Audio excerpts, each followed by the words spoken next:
leadership of Lieutenant Governor Francis Garcia, and the 1/3 Infantry Brigade under Brigadier General Billy De La Rosa, your continuous effort in peace and security operations, especially your community engagement initiatives, are deeply appreciated. Hindi po madali ang inyong ngunit patuloy ninyong pinipili ang maglikod, magprotekta at magpagpunayan sa ating mga komunidad. This dedication plays a vital role in maintaining stability and strengthening trust between the government and the people. I also extend my sincere appreciation to Police Major Level Salim at the Commercial Municipal Police Station for your unwavering support in ensuring peace, order, and public safety in our municipality. Ang inyong presensya at servisyo ay nagbibigay ng kapanawagan sa bawat limasyon. To our barangay officials,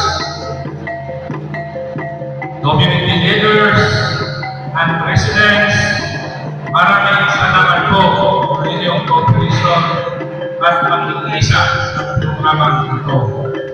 Ang inyong aktibong partisipasyon ay patunay na kapayapaan ay hindi lamang ilan,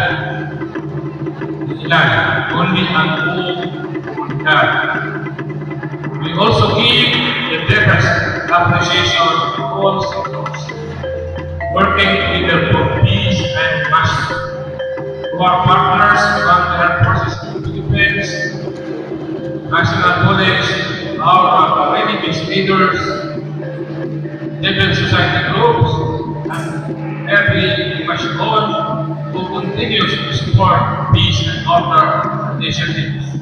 Tayo po ang tunay na sandigan ng Masyo. Ang tagumpay ng anumang programa para sa kapayapaan ay hindi magtutla sa isang desisyon. Kundi sa samang-samang pagkilos, wala at magkakaisa ang buong komunidad. Lasting peace cannot achieve by one's own.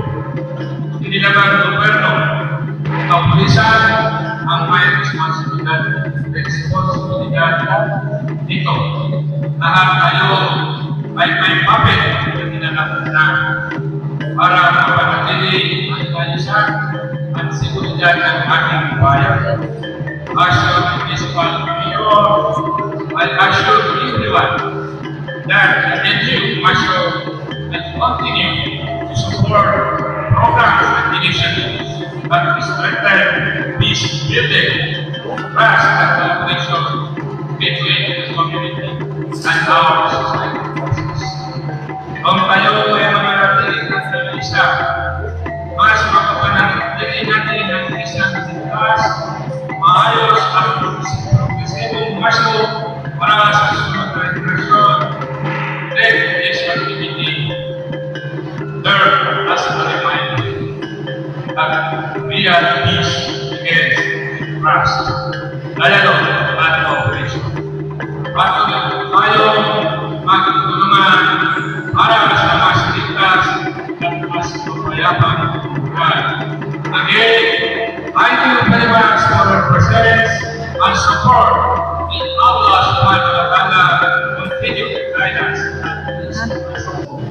Assalamualaikum warahmatullahi wabarakatuh. And only to achieve will the government, security forces, and the community work together with trust and cooperation. This activity is more than just a ceremonial. Ito po ay simbolo ng ating pagkakaisa at ng ating samang-samang pangarin para sa mas ligtas at mas mapayapang Masyo.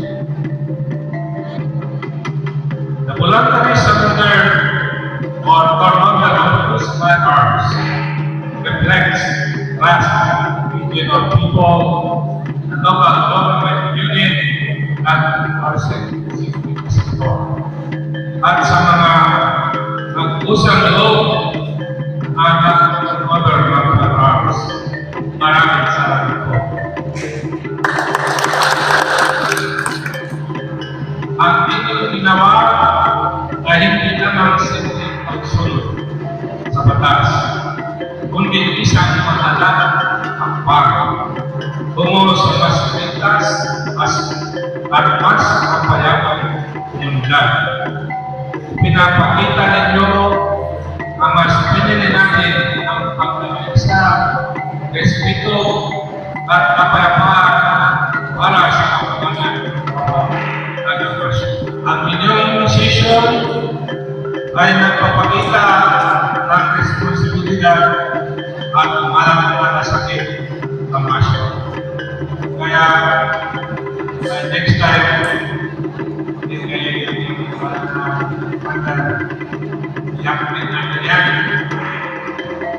Gawin natin mga M16. Ano man ang test? Yung mga man lang.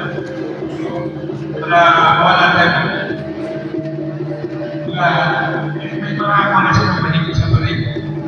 Wala tayo mahigit sa balik. Hindi authorities.